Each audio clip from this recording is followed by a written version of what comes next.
بسم اللہ الرحمن الرحیم۔ بعض بزرگان دین جو ہے نال مبارک کا نقشہ ہمیشہ رکھتے تھے، کیونکہ اس سے ان کو کیا ہوتی تھی؟ تسلی ہوتی تھی۔ سر پر رکھتے تھے، کہیں رکھتے تھے، کیسے رکھتے تھے۔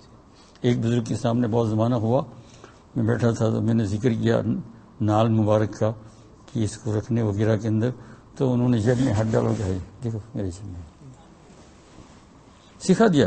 بزرگوں کی بات ایسی ہوتی ہے جسے مولانا رومی نے کہا، یک ساعت صحبت با اولیاء بہتر 60 سالہ طاعت بھی ریا۔ ایک گھڑی کسی اللہ والے کے پاس بیٹھ جانا 100 سال کی بغیر ریا کی جو خالص ہی بات ہے اس سے بہتر ہے۔ اب دیکھو ہمارا بتا دیا نکال کر، اس بزرگ نے اللہ والے تھے، کہاں تھے؟ اللہ والے تھے، تو انہوں نے ایسا نکال کر بتا دیا۔ اب تفصیل کی نہیں کیا ضرورت، یعنی میں یہ معلوم کرنا چاہتا کہ اس کا کیا ہے ہمیشہ رکھنا وغیرہ۔